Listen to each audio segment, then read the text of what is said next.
So before starting off, I would like to show you that this is the video which I'm going to compress. It is of 1.26 gigabytes, 1280 by 720, 70 frames a second. On top of that, this is a 7-second video, and this is the exact same video which I compressed using Handbrake, which I'll show you how to do. It is of 582 kilobytes.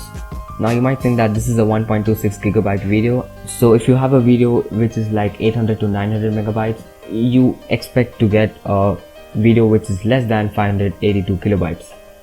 I'm afraid that is not gonna happen, but if you do watch this video till the end and follow all the steps properly which I show, I'm sure that you're going to be satisfied with the results you get. So first thing you have to do is download Handbrake from the link given in the description. So the moment you open it, you're gonna get two options. You can either select a folder or you can choose a file. What I usually do is just drag the video inside Handbrake. So once that is done, you have to browse the destination file. Keep a file name. So let's say I'm just gonna name it as Lower Thirds Compressed 2. Make sure the container is MP4, not MKV, and web optimized is enabled. Now this is the part where I kind of messed up for the first time when I used it. So if this is not the first video you're watching about Handbrake, you might notice that people use automatic over here, but I'm going to use none.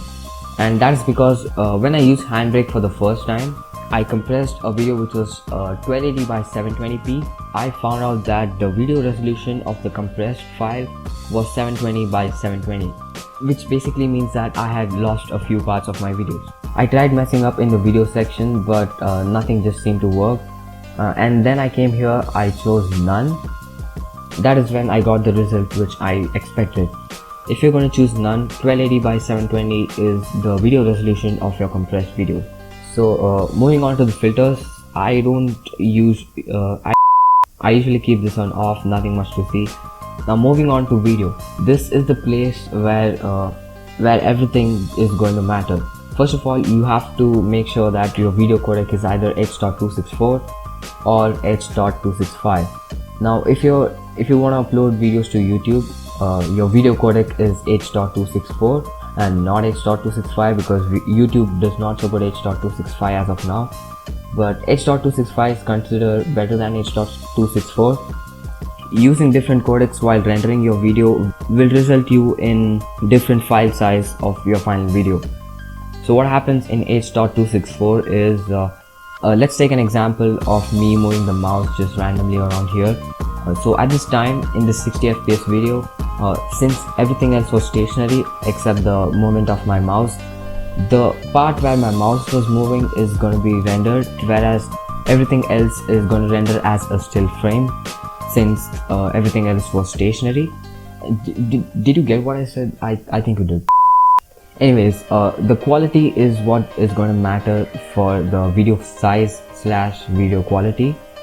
The more you slide this towards your left, the lower your video quality is going to be, and the lower your file size is going to be. The more you drag it towards your right, the higher your video quality is going to be, and larger is your file size going to be.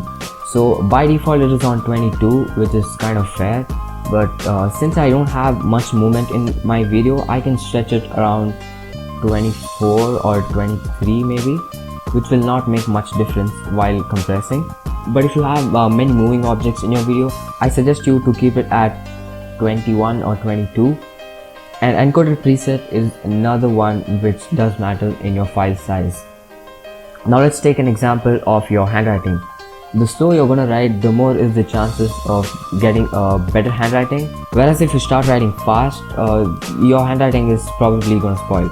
So in the similar way, so the slower your preset, better quality you get, faster your preset is going to be, the less will be your video quality. So by default it's at fast. I prefer to keep this at medium or sometimes slow. So since this is a short video, I'll just keep it at slow. In the encoder level, usually I keep it at auto, but keeping it at 4.0 does not make much of difference. So yeah, let's keep it at auto. Audio is another section where I messed up. Let me show you the same exact example. So this is my outro which I use for my videos. This video just says thanks for watching. This Just don't pay attention to that because the video is not going to end here. So I want you to just listen to the audio in this video. Take a look. That is how the original audio sounds like, and this codec is ACC. So the first time when I used Handbrake, I just kept it to default, and when I compressed it using the ACC codec, this was how it sounded like. So you can see that there's a lot of difference between the original file and the compressed file which had a ACC audio codec. Now once again here I tried to choose various different presets, but when I used MP3 and I compressed the video,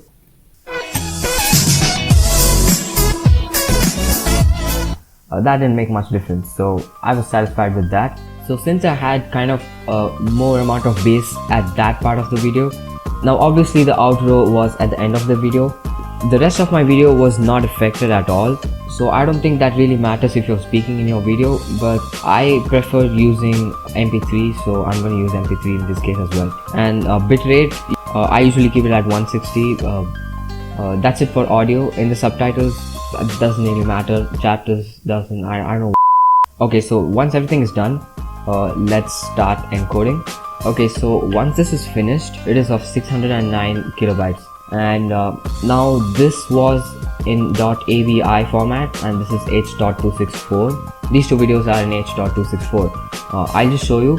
If I open and quickly pause the video, you can see that at this part of the video, the edges of the rectangles are just perfectly fine. They are sharp. But if I take a look at the compressed video, you can see that the edges are not kind of sharp. They just don't look good. And that is why, as you keep increasing the slider of quality, this is what is going to happen. But that really doesn't matter because it is not noticeable unless you pause the video. So that was it. If this was the first time you saw this video on Handbrake, I'm sure that you will be surprised with the results you get. And also one important thing which I forgot to tell you, that if you again try to compress this file, it's just of no use. So that was how you can compress your videos. Make sure you leave a like if this video was helpful, and also make sure to subscribe to see more of such videos. My name is Deep. I'll see you next time.